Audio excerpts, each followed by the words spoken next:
Uma vez Flamengo, sempre Flamengo. Está começando mais um programa especial. A Libertadores deu uma pausa, né? Junto com a data FIFA, paramos um pouquinho para respirar.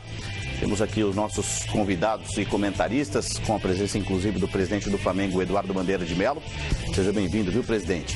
A partir de agora a gente vai falar bastante não só do Flamengo, mas do Palmeiras, do Atlético Mineiro, enfim, de todos os representantes, Chapecoense, Atlético Paranaense. Passaremos grupo a grupo, né, a situação dos brasileiros, pelo menos com um ponto, né? Tem time que já jogou 2 partidas, outras equipes que atuaram pelo menos ou até aqui uma vez, né? Como é o caso do Atlético Mineiro, que tem apenas 1 ponto. A partir de agora vocês também participam pelo Twitter, #Libertadores Fox Sports. Dúvida, crítica, sugestão, a participação de vocês é sempre muito legal.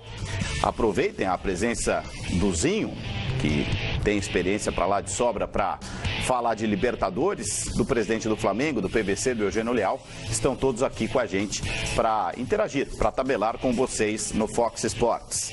Começamos então pelo nosso convidado especial. Não que você não seja, viu, Zinho? É que você é da casa, Zinho. Já tô familiarizado aqui. Reintegrado. Reintegrado ao grupo. Tudo bem, presidente? Boa noite. Boa noite, prazer enorme estar aqui. Eu também me sinto da casa, porque eu venho tanto aqui na Fox. Também, claro. E sinta-se assim sempre. É verdade. Afinal, você está na casa da Libertadores, presidente. Isso aí. Está gostando da largada do Flamengo? Claro, eu acho que o primeiro jogo foi muito melhor do que o segundo, né? O segundo, eu acho que nós jogamos muito bem também, mas acabamos, né, sofrendo aquele gol ali no finalzinho que nos atrapalhou um pouco, mas estamos no início do trabalho, tenho certeza que o nosso grupo está levando a Libertadores muito a sério e temos tudo para fazer uma bela figura. Tem clássico no final de semana. É claro que o tema principal é a Libertadores, mas a gente vai falar do Vinícius Júnior, né? O presidente já disse aqui que o que estamos fazendo com o garoto é uma grande crueldade. Estamos elogiando demais uma figura de apenas 16 anos. O presidente pode falar ou não se vai renovar, se vai estender o contrato. O Vinícius Júnior tem vínculo com o Flamengo até 2019. É a pauta do dia. É claro que a torcida do Flamengo também vai bombar a nossa #Libertadores Fox Sports para participar do programa com a gente. E aí, Zinho, tá gostando do início da largada dos brasileiros na Libertadores? Boa noite. Boa noite, presidente. Prazer estar aqui com o senhor novamente. Eu tô gostando, sim. Eu, como brasileiro, quero ver os brasileiros todos classificados, né? E eu acho que essa largada foi boa. Como o presidente falou, o Flamengo teve um tropeço agora fora de casa. Achei que o Flamengo estava melhor, né, na partida que a Universidade Católica. E tem esse grande duelo agora, né, contra o Atlético Paranaense, que acho que é o grande jogo da rodada. PVC, boa noite. Foi a primeira vez desde 2011. Boa noite, primeiro. Foi a primeira vez desde 2011 que o futebol brasileiro não perdeu na primeira rodada. O Flamengo perdeu na segunda rodada. A Chapecoense também. Mas já é um ponto importante, porque 2012, 13, 14, 15 e 16 o Brasil sempre perdeu na primeira leva. E dessa vez, na primeira rodada, que terminou com Botafogo versus Estudiantes, o Brasil não perdeu. Também seria, né? O presidente falou o primeiro jogo foi muito melhor que o segundo, do Flamengo. O Flamengo, em 13 participações na Libertadores, só uma vez, em 2010, ganhou os 2 primeiros jogos. Ou seja, o que aconteceu dessa vez, de perder no Chile, jogando melhor e perdendo, em termos estatísticos, em termos históricos, é natural não ganhar uma das 2 primeiras partidas. Isso não significa risco de eliminação ali na frente, embora, claro, que tenha que se preocupar com os próximos pontos. O Flamengo é campeão de 1981, tenta o bi da América. O Eugênio está aqui não só para falar dos times brasileiros, mas porque também é um especialista na competição, em especial dos times que estão circulando aqui em nosso continente. Tudo bem, Eugênio? Boa noite. Tudo bem, boa noite, Vilani, companheiros, presidente. Eu tenho dito desde antes do sorteio que tem uma convicção muito grande de que teremos um campeão do Brasil nesta edição da Libertadores. Não só porque chegamos com um número maior de candidatos, como também porque acho que o futebol brasileiro ainda tem uma soberania financeira dentro do continente e esse tipo de competição que dura a temporada inteira exige isso, exige uma capacidade financeira maior para manter o elenco ou para repor o elenco ao longo da competição. Agora, me assustou a estreia de um gigante da Libertadores. Eu não esperava que o River Plate fosse a Medellín e ganhasse com tanta tranquilidade do bom time do Independiente Medellín. O River Plate que não vai bem no Campeonato Argentino, que estava parado há muito tempo, assim como outros argentinos, né? E alguns acreditaram a vitória do Flamengo sobre o São Lourenço, em parte a isso. O River estava parado do mesmo jeito, faz má campanha, empatou na volta do Campeonato Argentino, foi a Medellín e ganhou de 3-1.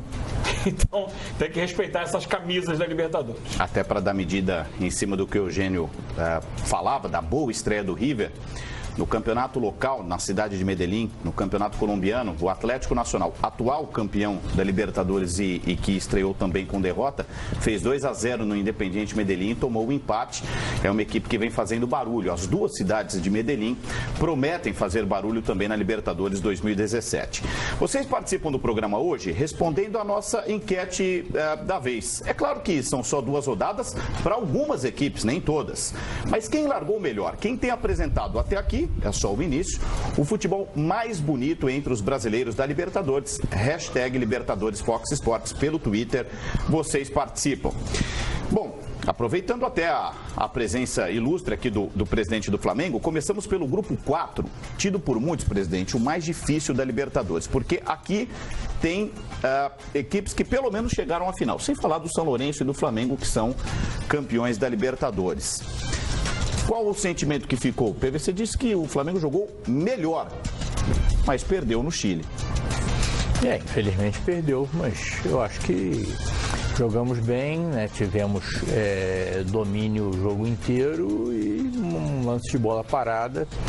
É claro que lances de bola parada existem, né? Acabamos sofrendo aquele gol, mas nada que tire, né, o mérito do trabalho que está sendo feito. Tenho certeza que daqui para frente, principalmente sabendo que o nosso elenco está focado, está determinado, está trabalhando com muita seriedade, eu tenho certeza que temos condições para ir adiante, né, e fazer uma bela campanha.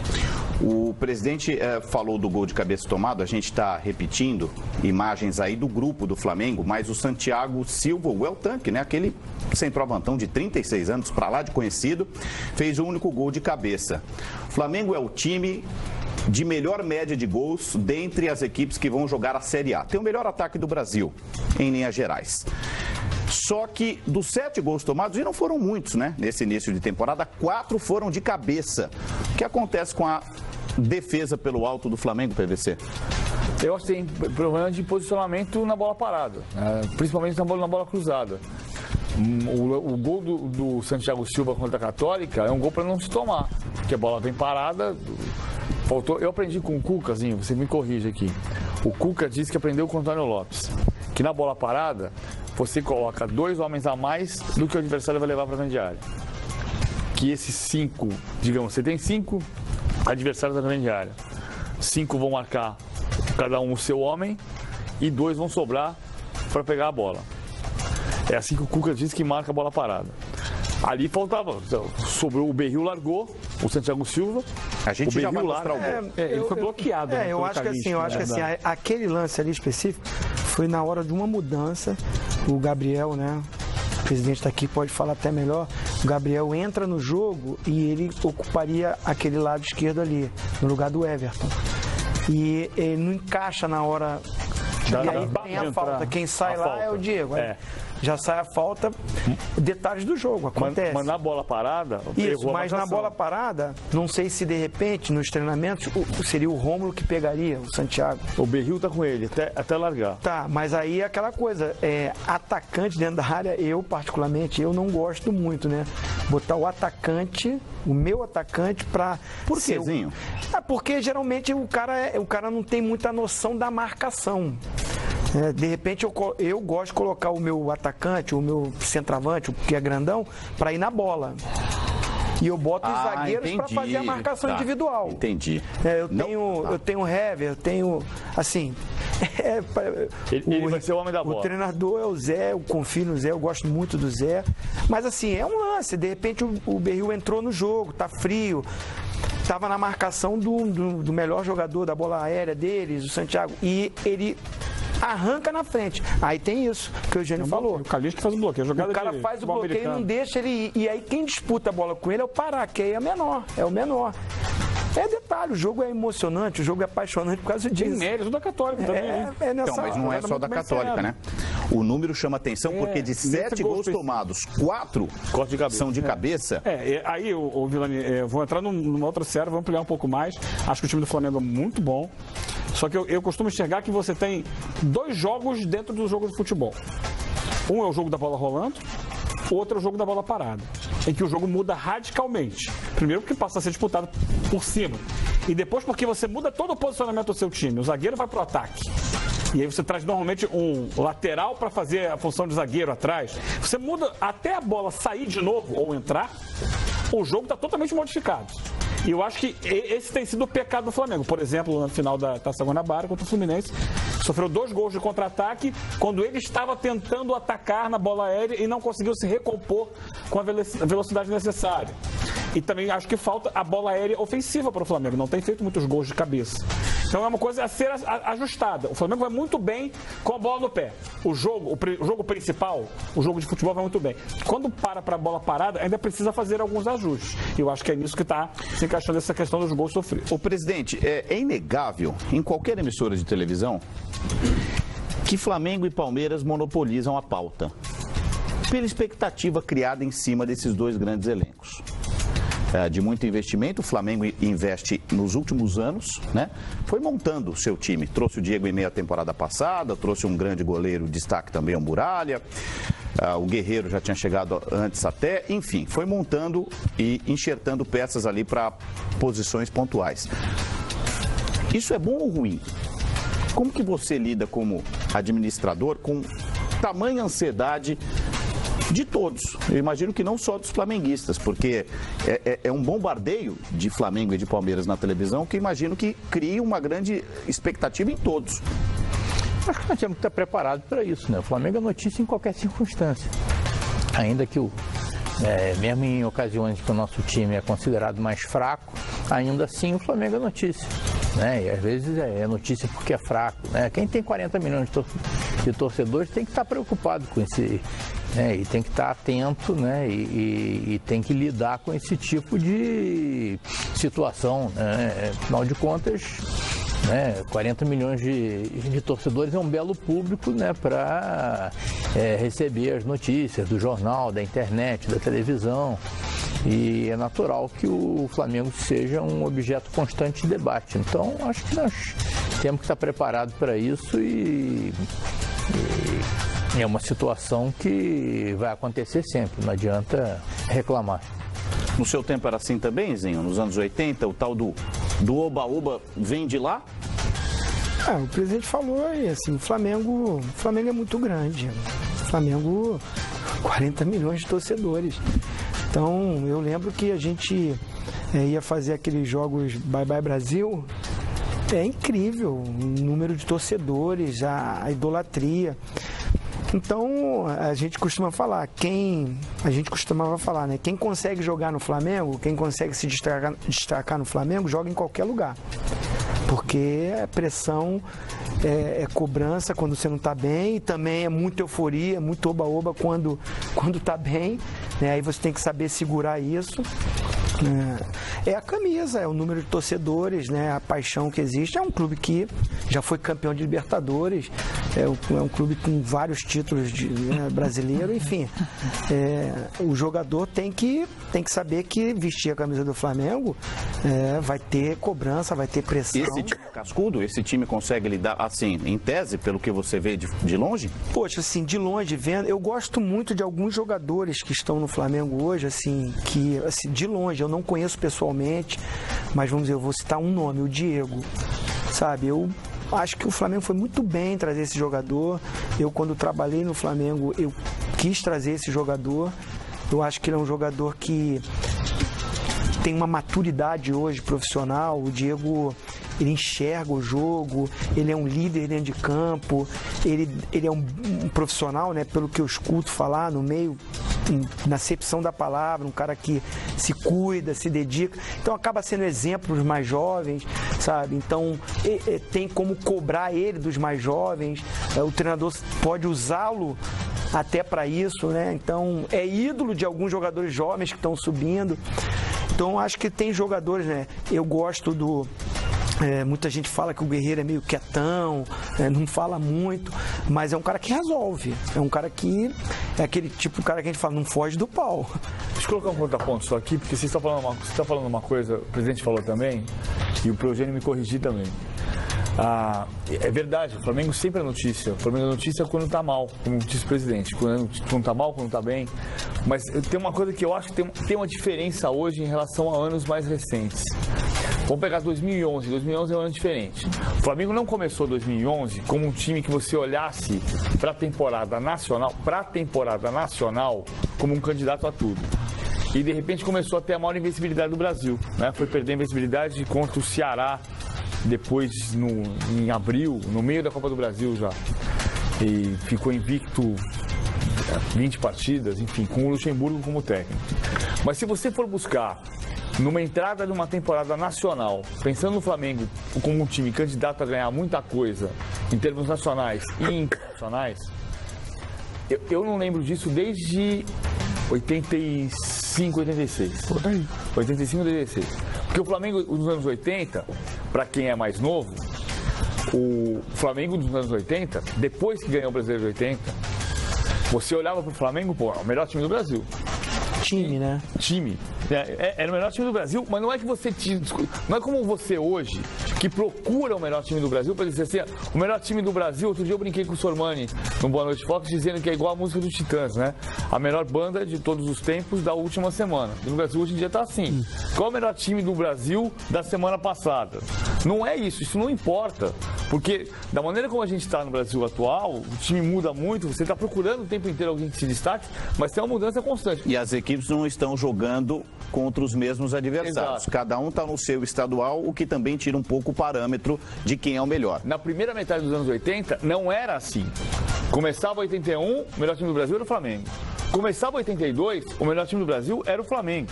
Começava 83 e o Flamengo estava vendendo jogador e o melhor time do Brasil era o Flamengo.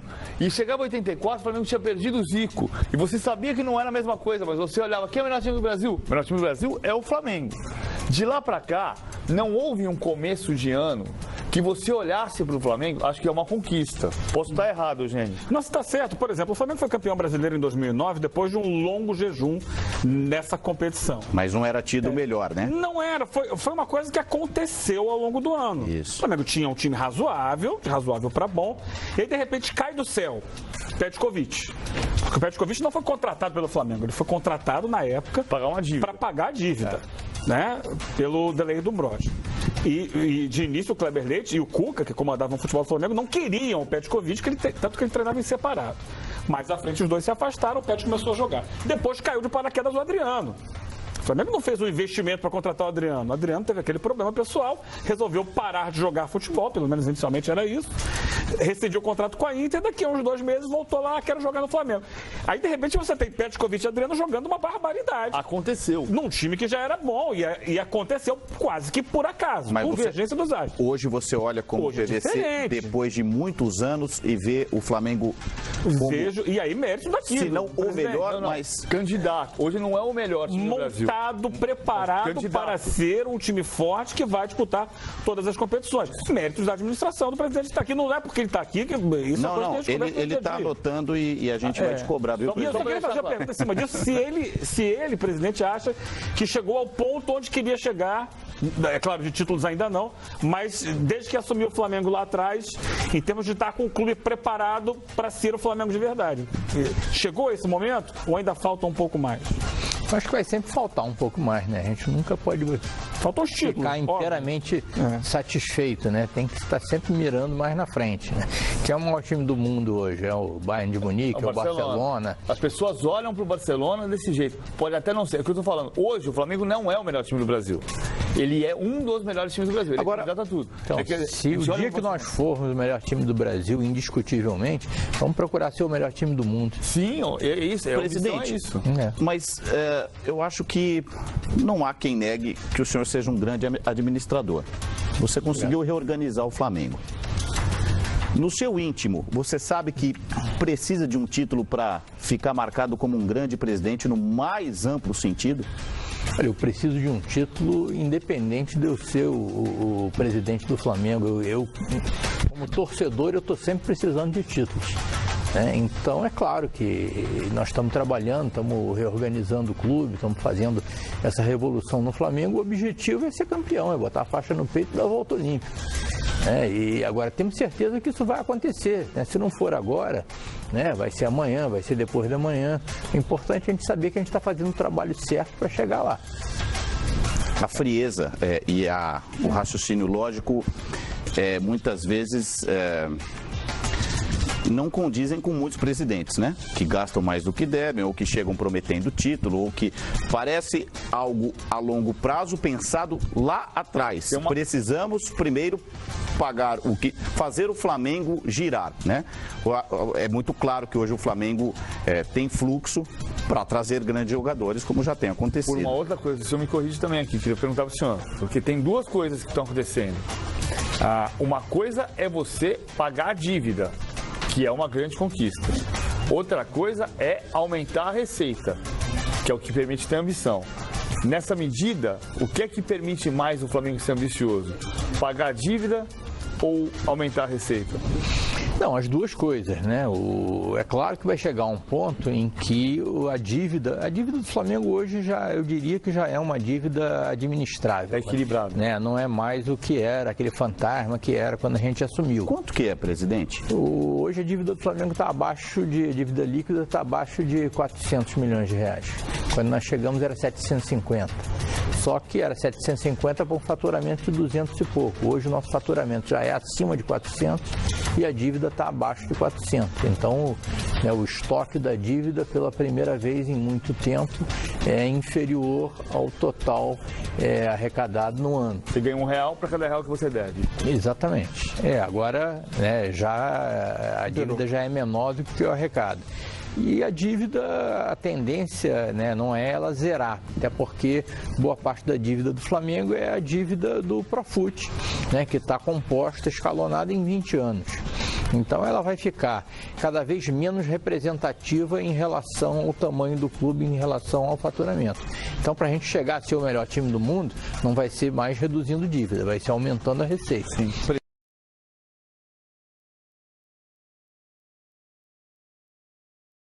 São infinitas. Claro, tem margem, tem de onde tirar. Só pra gente não perder de vista a Libertadores, dia 12, confere o jogo contra o Atlético Paranaense. Exato. Maracanã? Ninguém sabe, né? O Maracanã, infelizmente, virou uma novela daquelas que ninguém sabe o final nem o autor. E hoje em dia nós não sabemos, pode ser até que seja possível fazer um acordo com a concessionária para fazer o jogo no Maracanã. Vamos aguardar mais um pouco, mas nos mostra que foi o primeiro jogo, não dá para repetir não, presidente? Não foi um sucesso? Foi um sucesso, mas custou muito caro, né? Não dá para... Não pagou, presidente? Não? A arrecadação foi muito grande, né? Foi, mas se cada vez que o Flamengo for jogar no Maracanã for pagar quase 2 milhões para jogar, acho que nós não estaríamos sendo responsáveis. 2 milhões de aluguel? Não, nós assumimos uma conta de energia, de quase 1.400.000, com mais todo o investimento que a gente teve que fazer aí para colocar o Maracanã em condições que vocês viram o estado em que ele estava, mais despesas operacionais, deu mais de 2 milhões. Acabou que uma renda da qual a gente poderia ter levado para casa 80%, levamos 20%. Então, mas agora o custo seria menor, né? Não teria que fazer de novo todo o processo? Pois aí depende de negociação. E nesse momento a gente não pode garantir isso.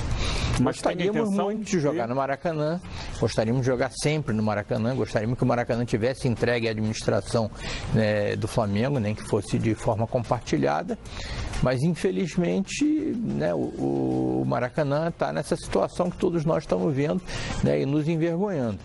Então vamos aguardar os próximos lances, os próximos capítulos dessa novela. Há esperança, inclusive, de haver uma nova licitação, que é o que já deveria ter acontecido há muito tempo, e que os clubes possam participar e competir para participar da administração do Flamengo. Tem uma questão... Enquanto a licitação não ocorre, o Maracanã pode ter uma administração provisória e o Flamengo já deu mostras suficientes que ele tem competência, né, para gerir o Maracanã. E tem seja uma questão... provisória, seja definitivamente. Tem uma questão paralela que é o estádio da Ilha do Governador. Até abril, meados de abril, dia 12, precisamente, estará pronto? Estará pronto e é a solução caso a gente não jogue no Maracanã. Vamos jogar na ilha. Qual a capacidade? 21 mil. Eu entendo todo o esforço e o contexto negativo para os flamenguistas. E lamento, né, deixar de jogar no Maracanã para 60 mil pessoas para jogar num estádio, ainda que seja a solução viável, que o Flamengo tenha feito um grande esforço, jogar para 21 mil pessoas, a pressão até para o adversário, imagino ser outra. Mas vamos fazer uma conta aqui só para entender. O Flamengo gastou perto de 2 milhões de reais no jogo para 61 mil pessoas. O maior público do Brasil neste ano foi Flamengo e São Lourenço. 61 mil pagantes. 60.900. A renda deu 3 milhões e 600. Isso. O Flamengo ficou com 1 milhão e 600? Não, acabou que ficou com menos porque tem ainda, né, taxa de federação, taxa disso, taxa daquilo. 1 milhão e 200? Menos de 1 milhão. Menos de 1 milhão. Isso. O jogo para 21 mil pessoas na Ilha do Governador, o senhor imagina que pode dar quanto de dinheiro para o Flamengo? Bom, nós temos que ver o preço, né? O ingresso médio. É claro que num jogo desses, né, não é só a arrecadação que conta, né? Você tem o acréscimo que você está tendo no programa de sócio-torcedor do Flamengo nesses últimos tempos é considerável, né? E sócio-torcedor é receita permanente, né, sobre a qual não incide taxa da federação, não incide uma série de outras coisas, né? Em função de jogar na ilha, presidente? Não, de qualquer maneira. Você jogando na ilha ou jogando no Maracanã... Jogar no Rio de Janeiro. Você tem... E o Flamengo tem uma quantidade muito grande de sócios-torcedores fora do Rio também. Mas o fato de poder mandar jogos no Rio gera um acréscimo no sócio-torcedor? Gera, com certeza. É possível imaginar o que o Flamengo pretende fazer? Menos de 1 milhão. Menos de 1 milhão, estou aqui pensando em 900 mil reais de lucro no jogo contra o São Lourenço. Posso estar errado, você vai me corrigir. Contra o Atlético Paranaense, se for na ilha, o Flamengo pode faturar mais do que isso? Perto de 1 milhão de reais, 1 milhão e 100? Não, vai depender do preço que a gente vai colocar, né? Acho que, mesmo que não seja, nós temos que considerar o Maracanã como um projeto onde a gente quer chegar, né? Um projeto de longo prazo para o Flamengo poder considerar o Maracanã definitivamente como a sua casa. Né? Não pode, né? Vamos fazer um jogo, né? Então é 2 milhões, é 3 milhões, não pode ser assim. Nós queremos fazer um negócio que seja bom para todo mundo, né? Como todo negócio, quando é bom, tem que ser bom para os 2 lados ou para os 3 lados, se tiverem 3 lados envolvidos. Então nós entendemos que o Flamengo tem condições de fazer do Maracanã um excelente negócio para o Flamengo, né? Para quem for parceiro do Flamengo no empreendimento e principalmente para o contribuinte do Estado do Rio de Janeiro, porque o Maracanã é um estádio público, foi construído com dinheiro de impostos e está sendo deteriorado, né, ao longo desse tempo. Então, com a administração do Flamengo, seja sozinho, seja com parceiros, né, nós podemos garantir que o contribuinte do Rio de Janeiro nunca mais vai ter que se preocupar, né, em colocar 1 centavo que seja para operação e manutenção. Em reforma, né? Que foram algumas. Sim. Não, a reforma acabou de ser feita. Pois né? Não, e sem falar de... O que nós estamos vendo o que foi investido na reforma se perder, porque se o estádio fica jogado. Né? Olha só, vamos rodar mais uma vez o grupo do Flamengo na Libertadores. Daqui a pouquinho A gente tem que se despedir do presidente do Flamengo, torcedor do Palmeiras, do Galo, do Atlético Paranaense, da Chape, enfim. O especial Libertadores vai tratar de cada brasileiro ainda até as 10h30 da noite. Católica, líder do grupo ao lado do Atlético Paranaense, Flamengo 3 pontos, o São Lourenço ainda não pontuou, vai ficando para trás do campeão da Libertadores de 2014. Já teve chance de analisar cada um dos adversários? Dá para apontar um que tenha arrancado melhor? Que como torcedor te assuste mais, presidente, desses que estão na tela aí? Perguntou bem, como torcedor, né? Agora eu posso te garantir que a nossa comissão técnica, o nosso departamento de futebol já esquadrinhou, já analisou cada um desses adversários, inclusive possíveis adversários em futuras fases, né? O que não falta ali na nossa equipe é competência. Mas eu acho que os 3 adversários são adversários tradicionais, muito difíceis, né? E o São Lourenço agora nós já enfrentamos e vamos enfrentar só na última rodada. Então acho que agora a gente precisa se preocupar em primeiro lugar com o Atlético Paranaense, que tem duas partidas, uma aqui e outra lá em Curitiba.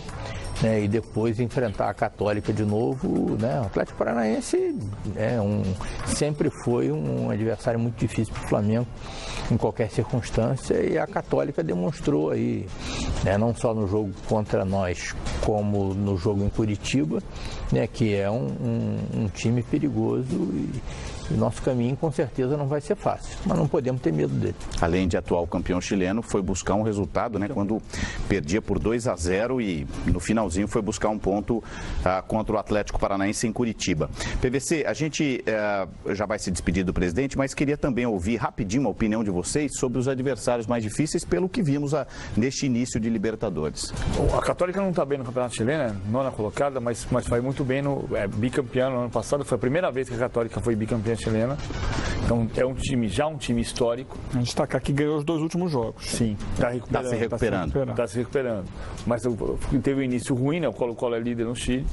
O Iquique, adversário, se você olha, o Iquique está no grupo do Grêmio e a Católica no grupo do Flamengo, quem é mais difícil? Se você olhar para a tabela do Campeonato Chileno hoje, é o Iquique, porque o Iquique é vice-líder. Só que a Católica é bicampeã chilena. E já chegou à final. Pela primeira vez na história. E já foi finalista. E é um time que deu demonstração contra o Atlético Paranaense de força, tem variação tática. O Mário Sala joga às vezes puxa um volante para jogar terceiro, para jogar com 3 zagueiros. Tem variação, joga normalmente do 4-2-3-1, enfim, mas tem variação tática. E hoje joga muito em busca do Santiago Silva, mas eu acho um time muito forte, eu acho um time forte.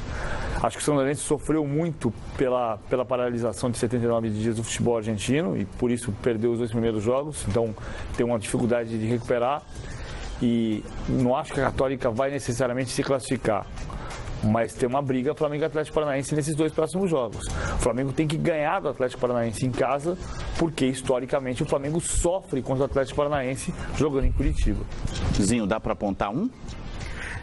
Quando nós fizemos a análise do grupo, eu destaquei que o adversário do Flamengo no grupo era o Atlético Paranaense.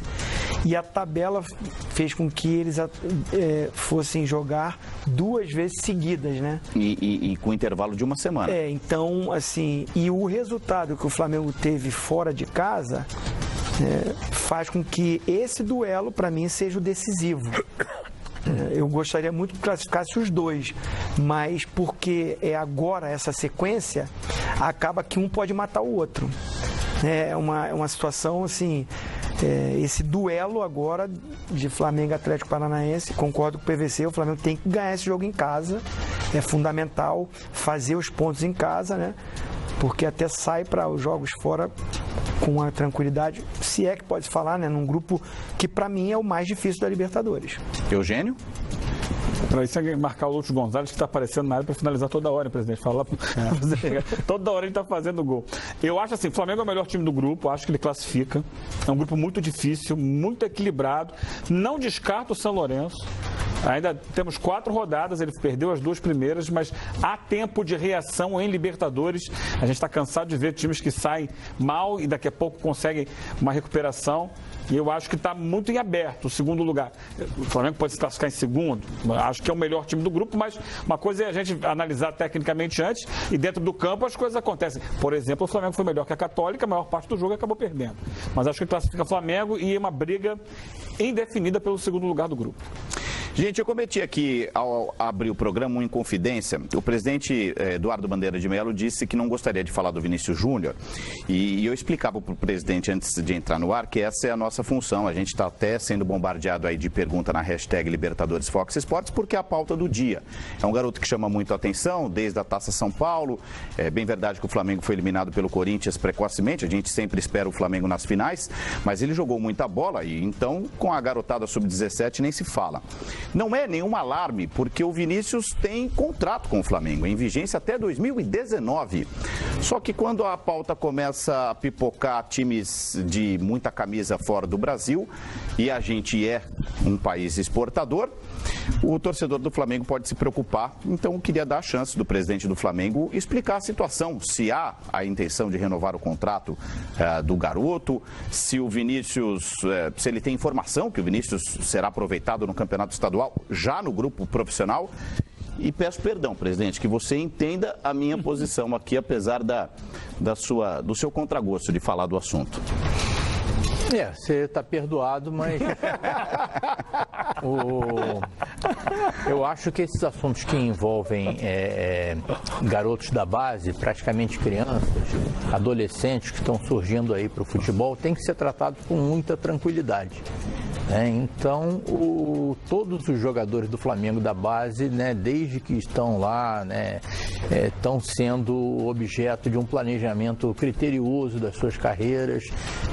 Tudo isso que está acontecendo já era previsto, não só no Vinícius, mas como nos outros jogadores que estão se destacando agora, o Lincoln, o Wesley, o Patrick que ficou no banco também e outros de outras categorias também.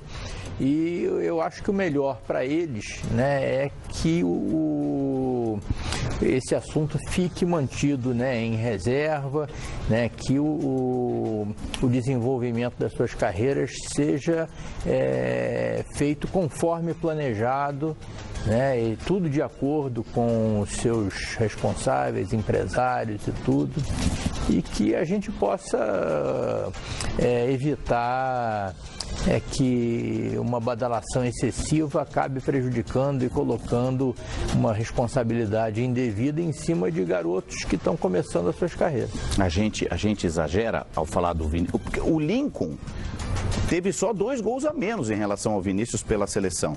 O Vinícius chama a atenção talvez pelo talento, pela habilidade, deixo até o tema aqui para os nossos comentaristas, mas o Lincoln também é um garoto que vem de muito destaque, citado pelo presidente. A gente exagera com eles ou está na medida? Eles só chamam a atenção porque jogam bola mesmo? Não, eu não quero dizer se vocês exageram ou não exageram, vocês estão na função de vocês, não sou eu que vou ensinar. O que eu acho é que, do ponto de vista do clube, o planejamento das carreiras deles tem que ser tratado com naturalidade e com tranquilidade. Então, do Flamengo, como era lá nos anos 80, em que o Flamengo tinha uma competência reconhecida internacionalmente nessa área, esse é um trabalho de longo prazo que nós estamos trabalhando e a torcida pode ficar tranquila que tudo isso... Eles vão renovar? Não, todos esses jogadores aí têm contrato com o Flamengo. Então, vão estender, Pois é, esse tipo de detalhe eu acho que não... Não vai falar. E se eu insistir, não vou insistir. Não cabe ficar especulando sobre isso. Não, por isso que eu pergunto para a fonte, não estou especulando. Então, são jogadores que estão tendo as suas carreiras acompanhadas e planejadas com toda tranquilidade e a torcida pode ficar tranquila em relação a qualquer jogador. O nosso sub-20 também tinha, acabou que a seleção não se deu bem lá no Sul-Americano, mas nós tínhamos representantes lá, como temos na seleção de sub-15, do sub-13. O Flamengo está com um trabalho de base muito bom e todas essas questões envolvendo relações contratuais estão sendo tratadas com toda a tranquilidade e com a competência que o nosso departamento de futebol reconhecidamente tem. Vou tocar só do ponto de vista conceitual, para responder curto sim ou não. A gente está há muito tempo nesse processo que todo mundo acha que a saída única para o jogador que nasce no Brasil é o aeroporto. A gente acha isso, a frase do Tom Jobim. Não, a gente acha não. É o nosso histórico. Com raríssimas exceções. Não, mas assim, o Neymar encontrou uma saída. Estou falando do ponto de vista da saída. Estou brincando com a palavra, que é a frase do Tom Jobim, né? A única saída do Brasil é o aeroporto. Não precisa ser assim para o país, mas para o jogador brasileiro, o jogador nasce achando que a única saída para a vida dele é o aeroporto. É missão do Flamengo, nesse momento em que volta a ter um investimento em divisões de base importante, com o Vinícius Júnior, com o Lucas Paquetá, com o Felipe Viseu, com a Vinícius Júnior, com o Lincoln, eu repeti o Vinícius Júnior, com o Lincoln, é missão do Flamengo tentar transformar essa história? Ou seja, ter a ambição de contar que ele pode fazê-los campeões no Flamengo. Aqui. Eu acho que isso deveria ser um projeto de todos nós aqui, do país, envolvendo vocês aí na imprensa. Nós estamos aí discutindo a Lei Geral do Esporte. Né? Eu acho que essa questão da retenção dos nossos talentos deveria estar na ordem do dia e todos deveriam estar preocupados com isso. E isso tem a ver, presidente, com o que o senhor falou 2 vezes aqui no início do programa, de fazer o Flamengo o melhor time do mundo. É possível fazer um clube brasileiro o melhor time do mundo? É exatamente esse projeto do Flamengo? É real? É factível? Olha, eu acho que a nossa obrigação é mirar sempre no melhor possível. Então, se houver chance da gente ser o melhor time do mundo, não vai faltar trabalho para isso. Né? E o Flamengo já tem a maior torcida do mundo.